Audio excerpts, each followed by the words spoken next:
Welcome to Electric Evolution with Liz Allan. This podcast explores the transition to net zero and the systems driving real change in how we move, live and power our world. Every week I sit down with the people leading that change, those offering insight, innovation and impact in many ways people don't fully see until they hear their stories. If you're ready for real conversations that inspire action and drive change, please like this video, subscribe to the channel and join us on this journey, and let's cut through the noise and build a better future together. So on today's episode I have Tina Mould with me, and she is environmental sustainability business lead. That is such a long title, isn't it, for Oxford City Council. Tina, it's so lovely to see you on here. Thank you for joining me.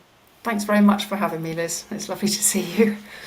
So we were just talking about this and trying to work out how long we've known each other, and when we met, and you were brilliant because you remembered before I did that we met at the Oxford City Council EVs for Everyone event in May. Well, I sussed this bit out, didn't I? May 2023.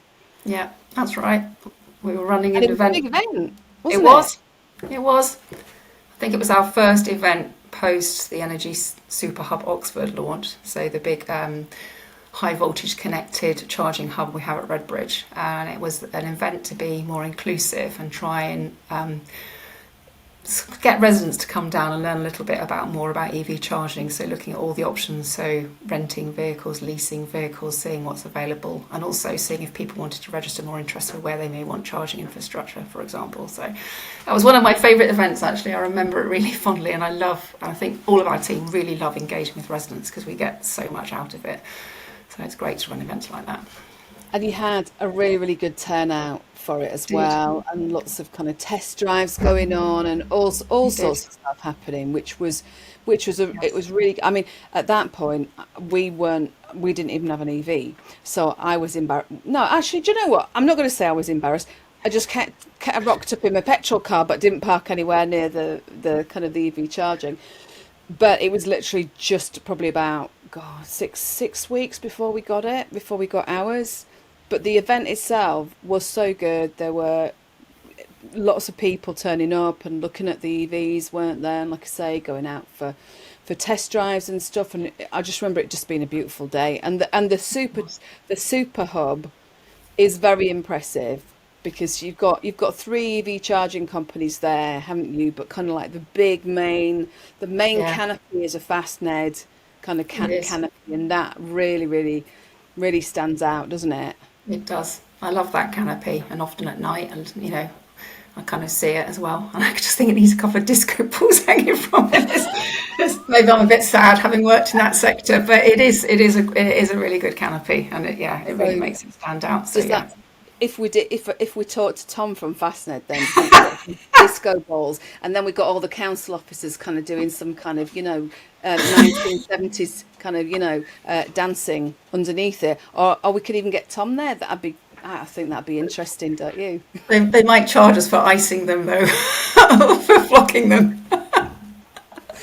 Oh my God! Yeah, and then we'll just have to get you and McTurkin from Charge Saint to just tell us all off.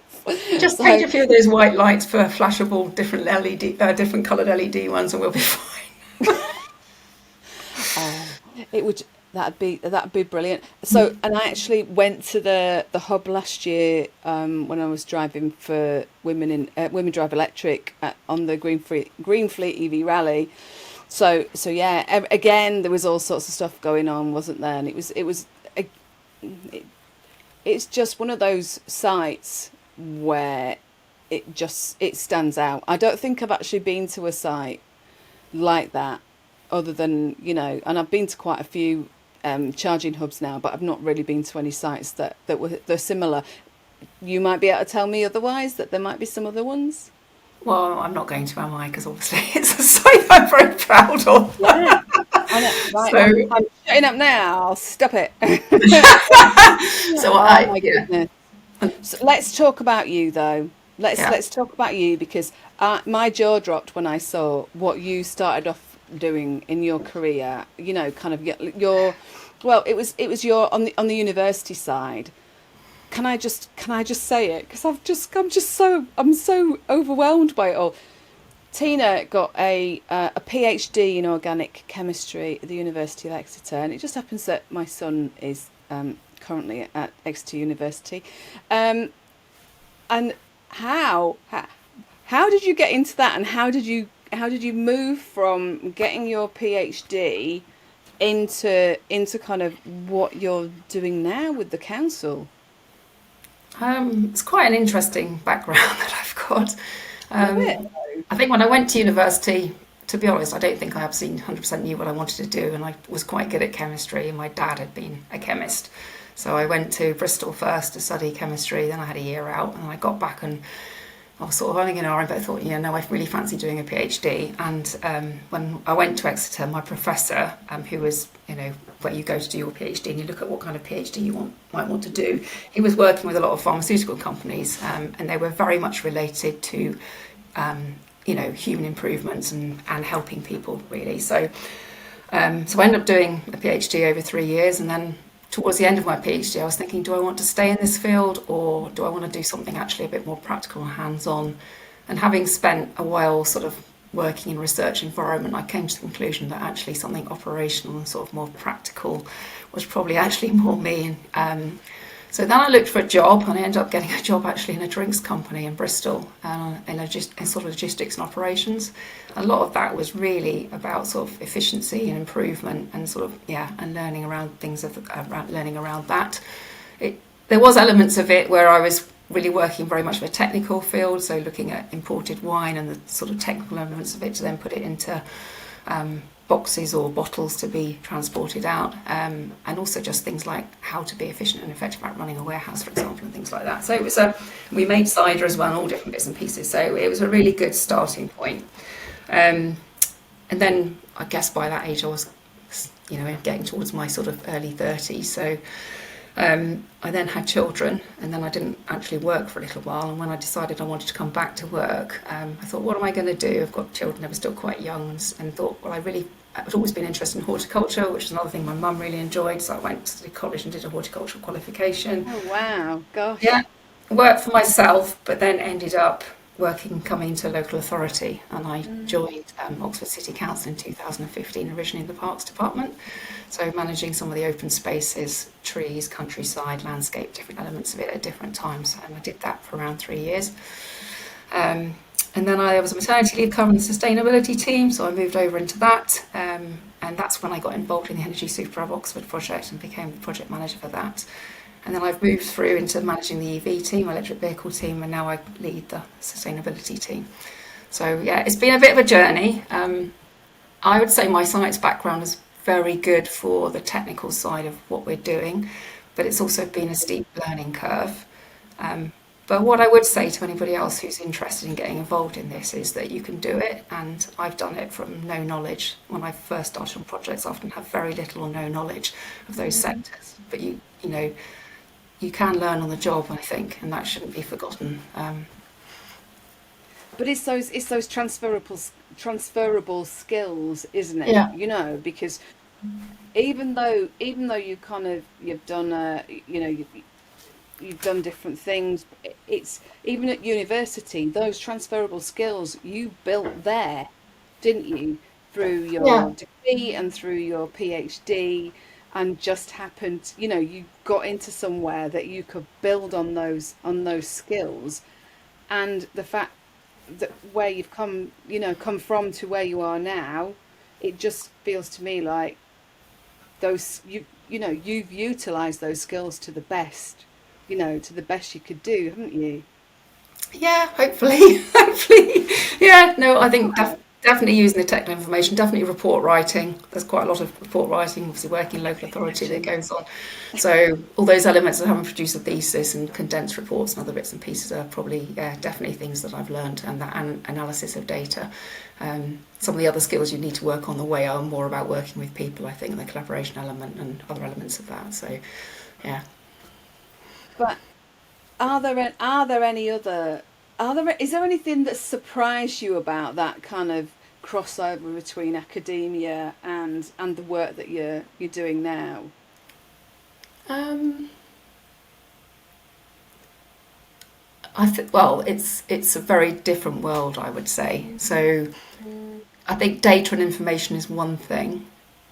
Presenting it in a way to other members in the council in a way that is easy enough and for them to understand, because some of the issues and challenges we face can be quite technically complex, and trying to distill that into information, I think, that can be absorbed and understood by others is one element.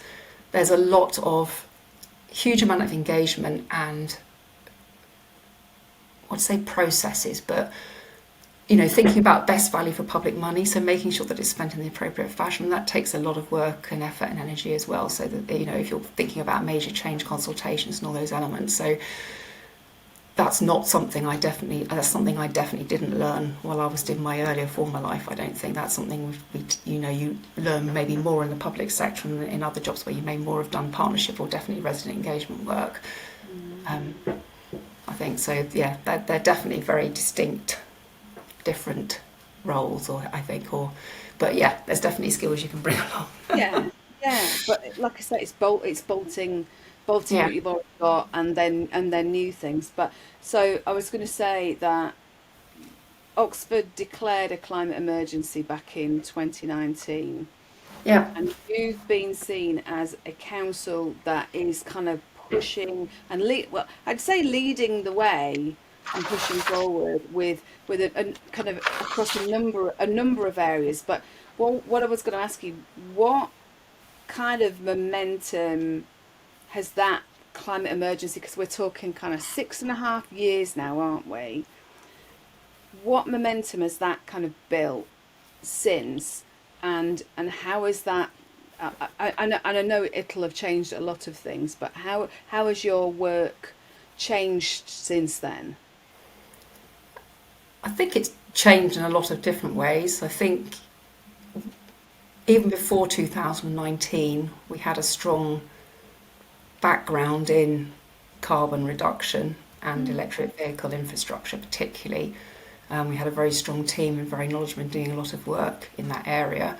I think the climate emergency was a critical element of widening that kind of knowledge in relation to residents. So really engaging with residents, and bringing them in and being part of the process to help determine our future. So it was at the climate emergency or climate assembly when the council asked residents whether they thought we should be trying to push ahead of the government's 2050 target to set a net zero target for Oxford as a city. So I think it's things like that that really sort of stepped up the engagement, the resident engagement and involvement in that, and that then led to things like the formation of the Zero Carbon Oxford Partnership. So that's pulling together, at the time it was around 21 major organisations in Oxford, and when I say major, I mean with significant climate influence. So it doesn't mean have to be the largest employers, for example, No. but they're ones that have significant carbon influence, and collectively all working together under a mandate to support work streams where we can collaborate together to actually deliver more. And that work's been, that started in 2021 with an action plan and a pathway, and we've been working along that, and now that's just recently expanded to be Oxfordshire wide, so bringing on new partners and looking at this from an Oxfordshire perspective. Other things, I think that definitely getting funding from some government streams, so looking, as I previously talked about, Energy Super Hub Oxford at the other time, which was a key demonstrator project, a value of about £40 million. Not all that funding obviously came from the government, but some did. And then there was Local Energy Oxfordshire as well. And then we've also been at times successful with bidding for public sector decarbonisation funding and all the other grant funding that we can do. I'm probably going on a bit, but I think some of the key things that have come out of it as well is sort of the wider council supporting things like electric vehicle infrastructure strategy, and then an implementation plan, which I don't think before, certainly Energy Super Hub Oxford, which was created about the time of the climate assembly, we may not have that. So there's also key pieces of strategic work and actions that have followed that have yeah, been really supported, I think, by that initial bit of work. So I hope that answers your question. No, no, it has absolutely. One thing you said to me before we started recording was you also, to me, you were kind of, I'm going to praise to your words that you also had the right team in place because you've got some really good kind of Yeah, people who are really good at writing bids and things like that. And actually that's really important, isn't it? To have those people who can do those yeah, jobs in order to get what you need back from your supply chain. yeah. We've got, I mean, I've got a brilliant team, an amazing team. Everybody, everybody who works in our team is wanting to make a difference. I guess that's part of the reason many of us work for a local authority, I think. And so, yeah, I mean, everything that I'm talking about today is delivered on behalf of the other people that work in my team, and there's many of those that do a phenomenal job. So, yeah, we are very fortunate, and it should be recognised that we probably also have a reasonable sized team compared with many other local authorities. We Yeah, do, and we've been very fortunate in doing that. And I yeah. guess probably um, coming out with the climate emergency, climate assembly, and has supported that to enable us to retain that as well. Given where we are currently with local government budgets, etc. as well. So I wrote down what you'd said to me before we started recording, and you said that some of these are, I think these are only a few things that you're involved with, and or the council obviously. Air quality, biodiversity, trees,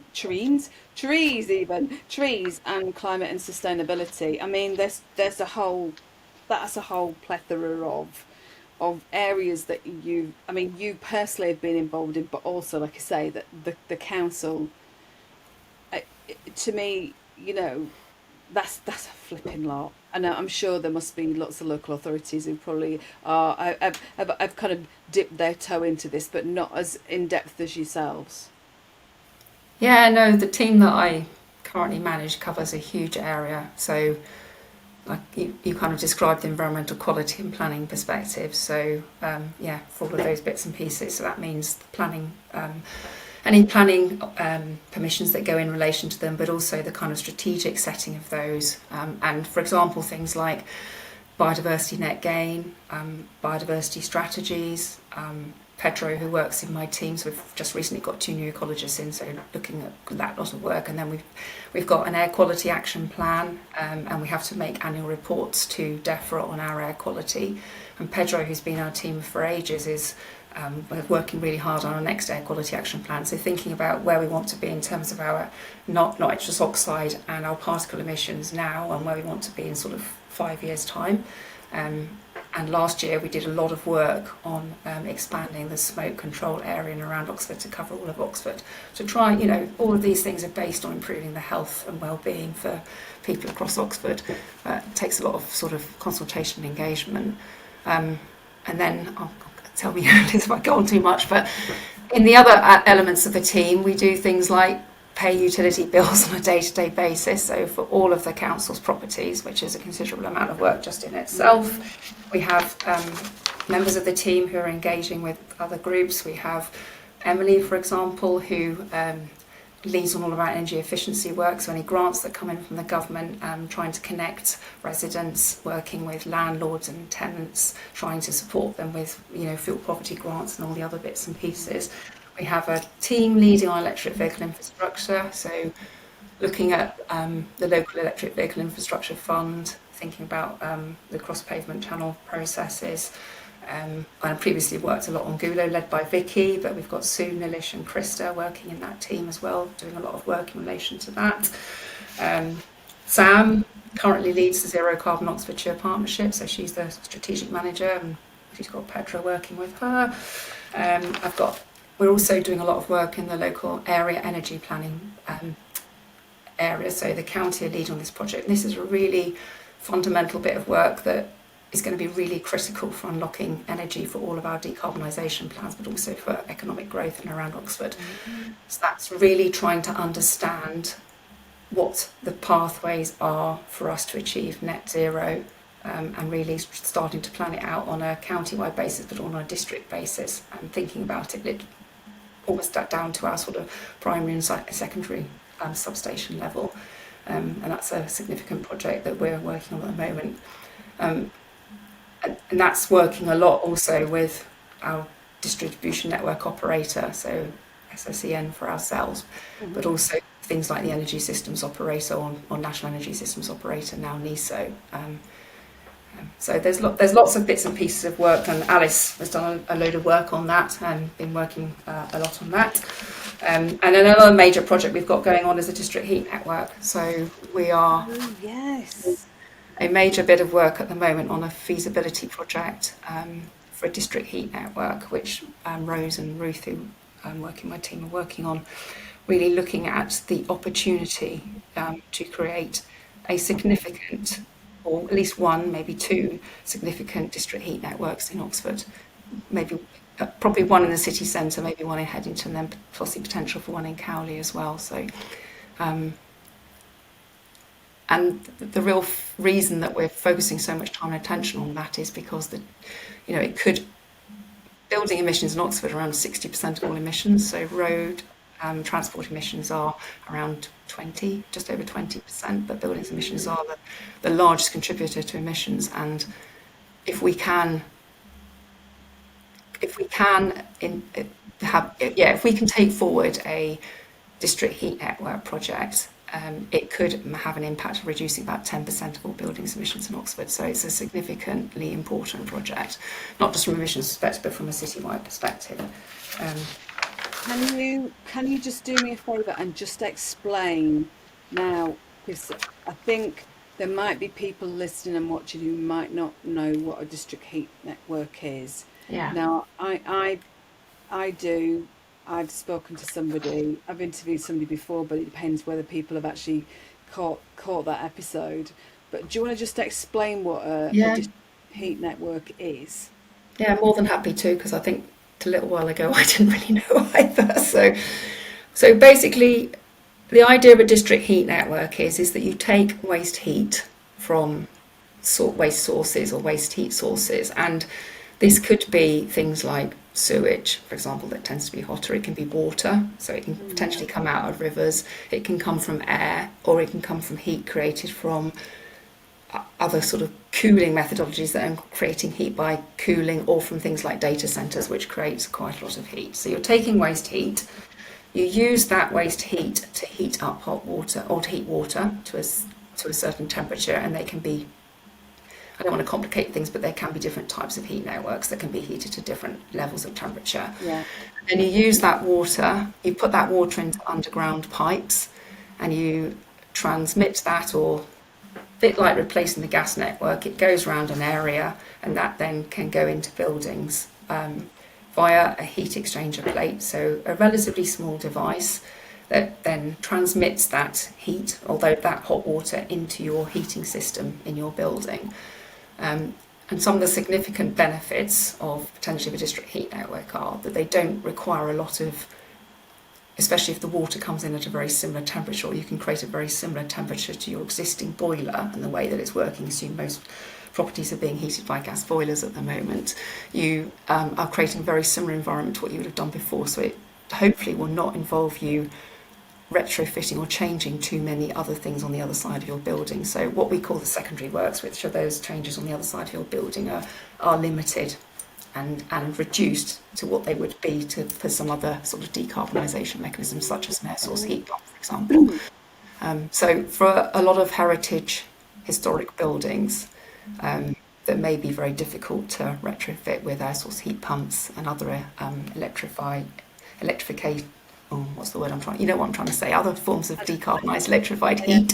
This is a very good option, or could be a very good option, and that's why we're investigating it with such vigour. So, am I right? Because the thing I was thinking of, and yours, that your kind of what you're looking at is wider than what I was thinking it was, to be honest, which is really interesting. Yeah. And I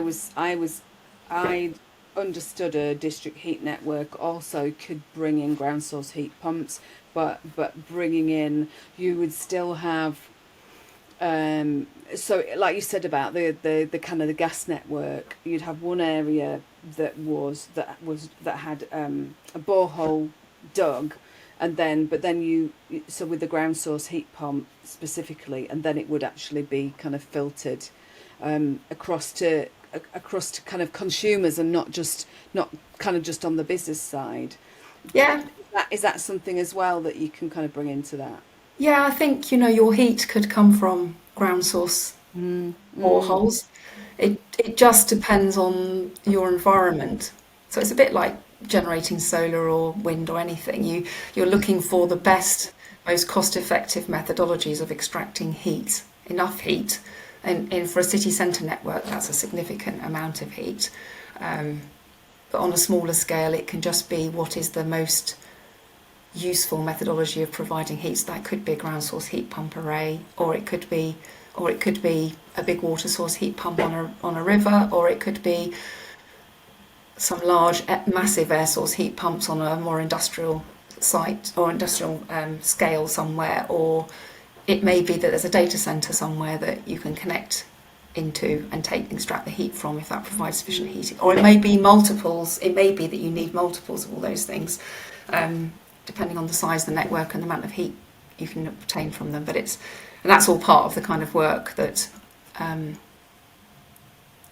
yeah, that's being done as part of this And that's feasibility. massive. Yeah, that is massive, isn't it? I mean, even just on the fact that you've just brought in data centers into the conversation Yeah. is great, because I was talking to somebody recently, and we were talking about AI. So I went to a session in Reading, local to me, and it was like a tech hub, and they would talk about AI and increasing the number of data centers. But obviously, as you increase the number of data centers, that also means that kind of all that residual energy, like you're kind of saying. Mm. And I was kind of asking somebody and saying, but how do you extract that? Because it basically it's using up lots more energy as a data center for something like that, isn't it? But how do you take that? Because it's obvious it's kicking out loads of heat. So what you're talking about is taking that heat and utilizing it efficiently, which Yeah. is brilliant. Just being able to say you can do that. That is really, really innovative stuff, isn't it, really? Yeah, it is. It's good. It's all really good stuff. I should say that we're not the ones carrying out the. So it's not the city council, any of the partners that we're working with directly. We formed a partnership with the universities, the NHS, and the county council. So looking at this collectively. So we're actually looking at an opportunity that a heat network developer has come to us with. So they're the ones really looking at all of these different heat supply points, and we're looking at it more from a off-taker stakeholder perspective and working out whether this is the right solution for Oxford, I think, and what it and yeah. So But it's gonna, but yeah, it is. It's a really exciting, interesting project, and yeah. we're learning loads all the time.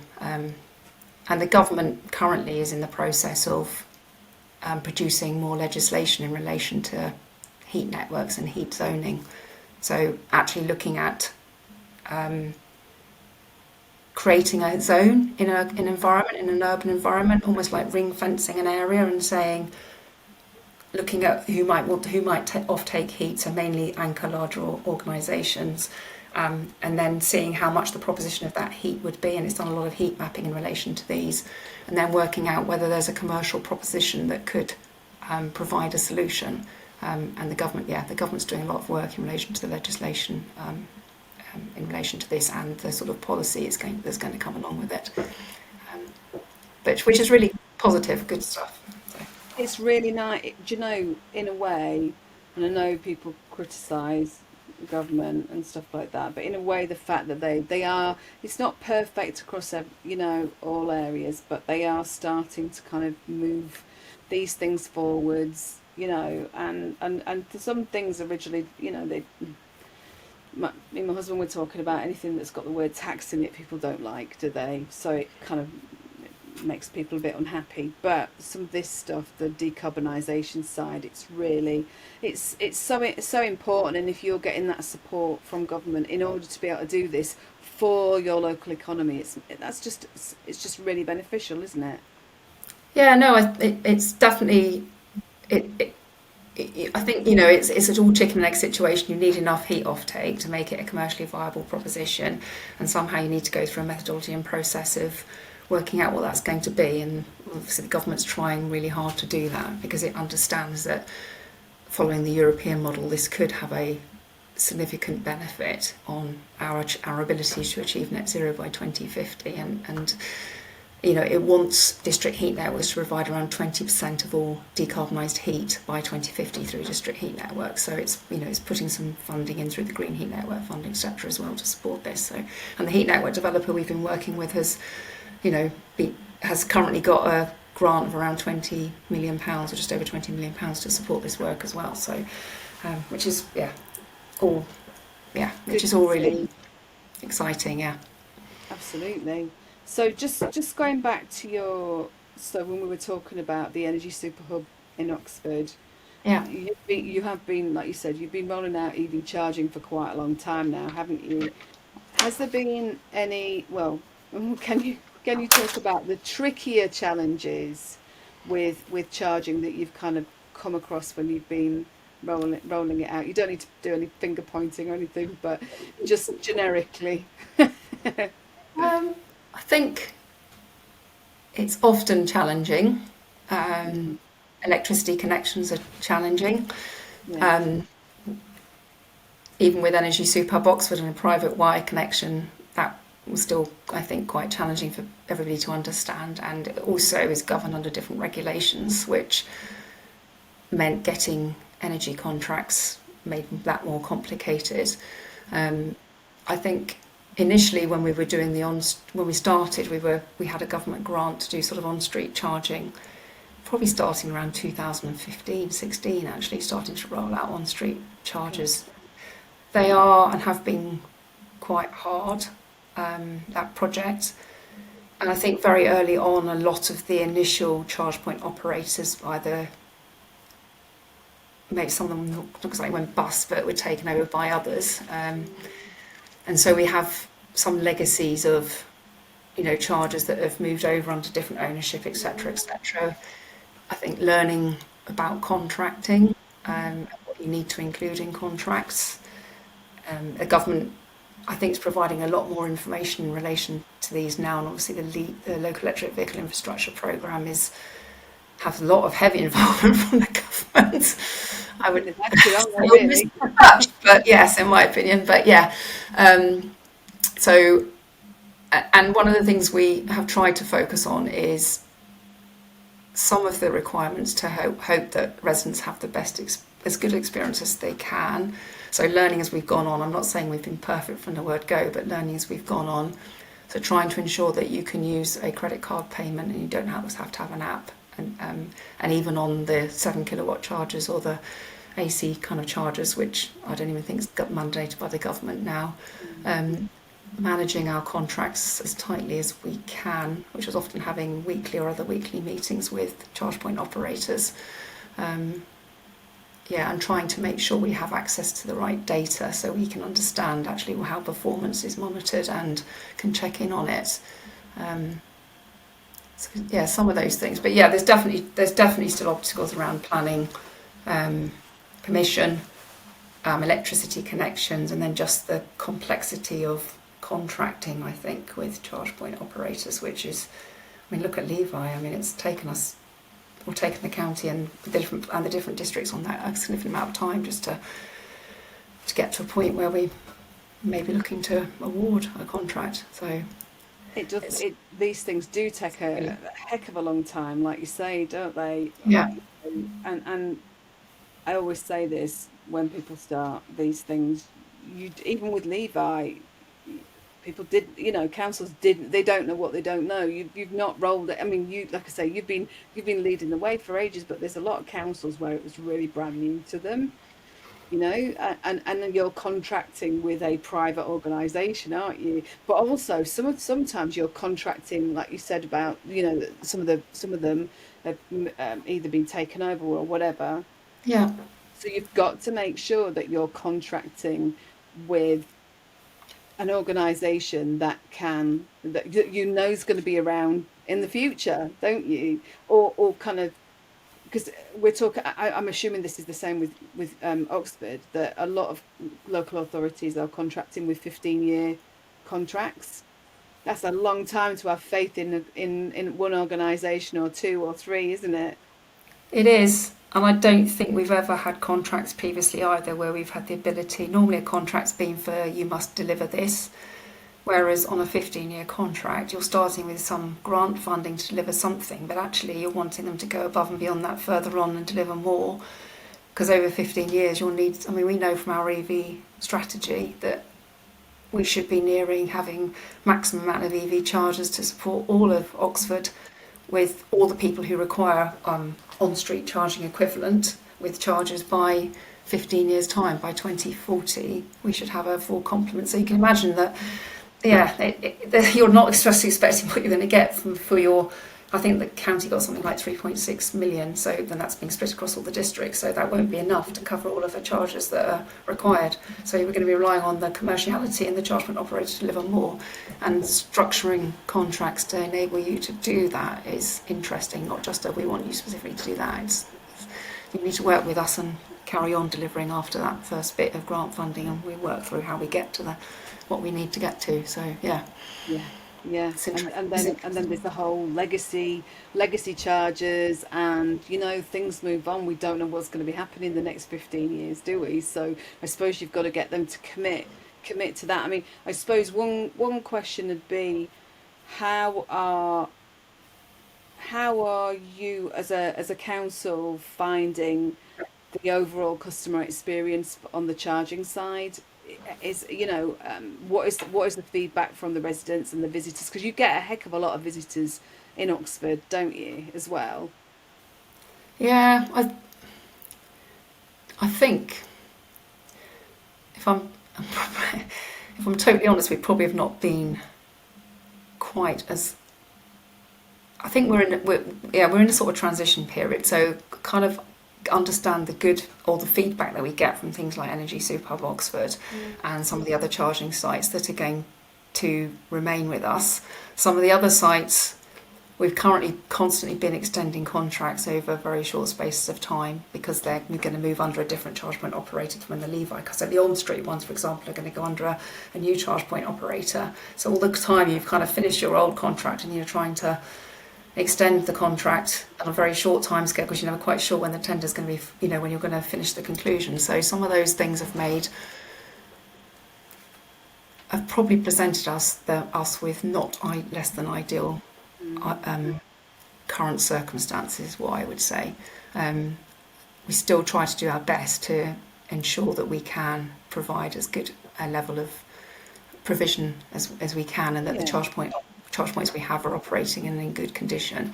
Um, Things have happened, like one's been taken out by a driver, for example, and then Good. insurance wise, yeah, and then you've got to go through the whole insurance remit. For example, somebody drives into it and then it's busted, and then you've got to go through the whole insurance program. We're still responsible for that charger, and then you've got to think about at what point do you incur the extra £12,000 or £10,000 to replace it, and before you've probably got My insurance funding goodness. and elements like that. So there's lots of there's circumstances like that it just sometimes just takes a bit of wild time for us to work our way through. A I'm bit of hoping plate I'm just spinning there going on. yeah it's Goodness me. Well, I was going to. So I suppose how another question would be, kind of how are the local communities kind of getting involved? Not necessarily on the charging side, but if we kind of maybe if we just look at net zero and biodiversity and that kind of thing, are you finding? I suppose is the question. Are you finding that more of the residents and the communities around Oxford are recognising what you were trying to achieve and they're wanting to get involved? I think there's a lot of outwork, and the county have been brilliant at this. A lot of engagement work being led through the county council now on a climate perspective. There's a Climate Action Oxfordshire website, and and got a very good engagement office at the county as well. So, and it's a post that we're looking to bring back in the city as well. So I think there's kind of a lot of work going on through through community action groups as well. So working with and also working with people like Low Carbon Hub, for example. So I think there's a lot of work on the ground. We're also currently putting in a bid to the government through the Zero Carbon Oxfordshire Partnership, looking at supporting communities with climate action, particularly for communities that probably have not had any experience of it previously. So some of the areas that don't have community action groups or don't currently have a sort of an association that knows maybe very much or has any kind of remit or responsibility or has even been involved at all in climate action. So trying to bid for some funding so that we can start to sow some of the seeds in relation to those. But yeah, and other than that, it's really events. I think often it's the events that we run, which is why I think AVs for Everyone and some of the other events that we run have been so successful. I mean, in some other ways, I mean, one of my team, or Lucy, who's worked in our team, was recently doing a air source heat pump project, and she's, her key part of her role was engagement, so going around to residents and asking them and working with them to try and work through with them whether they want to get an air source heat pump installed or not. So there's bits and pieces we do, but sometimes it relates to resources and funding, and we're just trying to work through the best methodologies to deliver that, I think. But that's good. I mean, that's good. Even just kind of like the, talk as you just did then about the air source heat pump project.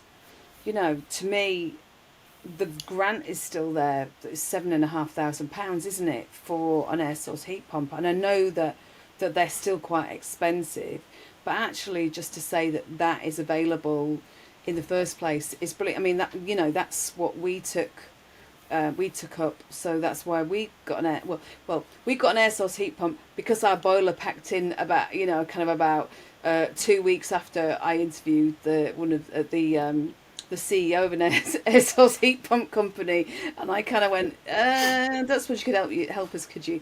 So I know how beneficial though that they are. So you're doing so many brilliant projects. Seriously, it's fantastic.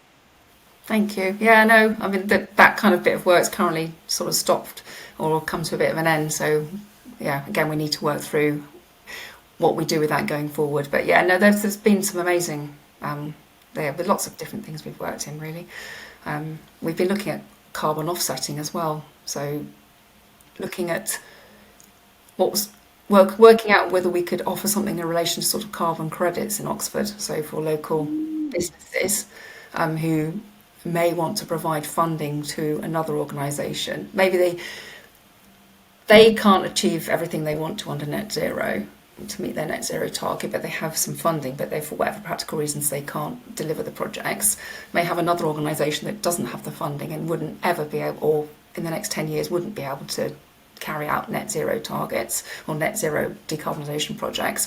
And so the ability to transfer funding from one organisation to another, and initially we were wondering whether we could do that under a carbon credits mechanism, but come to the conclusion we can't do that. So there was there was a project also looking at whether we could set up sort of voluntary carbon scheme. And we've done quite a lot there was quite a lot of background work done on that by Ruth and Joel and a few other people working the team. We kind of paused that for a bit now, so we've got quite a lot of information. Then we need to see maybe about how we think about maybe relaunching that. So there's loads of different projects and work we do, all in different kinds of areas. So just kind of, I could talk to you. There's so many. I mean, there's more questions on my little list here, but me and you've got limit. I know you've got limited time, so I'm going to ask you one, maybe two final questions. Actually, two. Do you know? So looking back over the work that you've been doing since you've been working with Oxford, what are you most proud of? There must be lots. Good question. I was very proud of Energy Super Hub Oxford and delivering that project, because that did that was a really new innovative project. It took a lot of time and commitment, Yeah. and a lot of energy, and it really, I think, helped the council as well change and think about electric vehicles in a different way. Good. The other things I'm really proud of the people in our team. I'm really proud of the sort of some of the people, particularly that, well, all of my team, because they do an immensely fantastic, great job in sometimes quite challenging circumstances. I mean, we have many competing priorities in the council, and we working constantly with internal and external stakeholders, just trying to bring everybody together to deliver things and asking people to work with us collaboratively to go on and deliver things. And we've had, some junior people, or junior compared with me in terms of age, joining our team initially, again, who didn't know very much about electric vehicle infrastructure, and they're still to this day working in, well, it's been about 3 years now, they're working in our team, and I take a lot of pleasure out of just seeing them coming on and developing, and there's some, and I can think of lots of people in the team as well who, as I've got to know from the sustainability lead, I've been doing that for about 18 months now, just how, you can see some great other people coming through, and how you can see how they can move further up the hierarchy, for example, in the council, go on to other roles, and just, and what we're collectively all delivering. So it's it's definitely very much a team. Yeah, it's very much about team, I think. That's good. And listen, just one final question then. So, if we're talking about if there are other local authorities that are listening to or watching this podcast, and they're just starting out with their EV charging or their sustainability or their net zero journey, because sometimes it takes a while, doesn't it? Like, you're doing lots of stuff, but maybe they're just starting up. What advice would you give them? Keep going, be resilient. I think partnership and external support is really valuable. Finding like-minded people is often the thing that really helps me rebalance, remotivate myself. It's really good to go and have a chat with somebody who's working in the same area as you, or even if they're not, who's full of inspiration, vigour, or has done something. So learning from other people, I think, and using that to sort of keep your focus and your ambition going, but also make it, I guess, realistic and sensible as well. It's collaboration and working with people is obviously critical to success. So none of us can deliver anything on our own, and that's the important, I think, and also health and well-being. That I think sometimes we undervalue that message in terms of our engagement with residents. I think most of them get totally more motivated by understanding the impacts that some of these things will have on them and will have on for subsequent generations. And we tend to talk a lot in technical language, but really it's about improving the health and well-being for residents. So, yeah, I don't know if I really answered your question well. Yes, absolutely. Like I said, this is your advice. It's kind of, as far as I'm concerned, that's you've kind of said to keep going and learning, and actually, do you know what I would say to any local authorities? Keep an eye on what Oxford City Council are doing. Because you are leading the way with so many things. You get called on for, different events and things, don't you, to kind of talk as kind of like a knowledgeable speaker. And I think that's credit to you and to the team in Oxford, and also, I know the county council's kind of got a lot of involvement in various things as well, like you said. So to me, it's a massive credit to you and the team. So yeah, check out Oxford City Council. Have a look at what Tina's been doing, and Tina and the team have been doing. And I will share the council links on the show notes and everything. Great, thanks, Liz. It's been lovely talking to you. Oh, it's gone by in a flash. I know, exactly. Goodness me. But so on that note, I'm just going to say thank you. You are doing some wonderful things.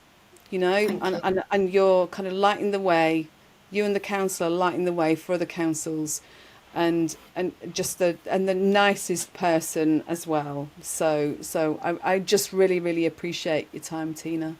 Oh, thanks, Liz. That's lovely. Thank you, and likewise for you as well. Thank you. I'm getting So, embarrassed now, so time to go. Oh, sorry. but look, so usual ending. To everybody watching and listening, please like, subscribe, share, do all of those wonderful things. Check out our LinkedIn page for Electric Evolution and just share with people. And if you're a council that's watching, please share with other councils or other council team members that might be interested, because, you know, you're all on the journey together when it comes down to it. But for everybody else, I'm just going to say now, thank you for watching and listening. I'll see you next time. Thanks for watching Electric Evolution with Liz Allan. If you've enjoyed this episode, please like this video and subscribe to the channel.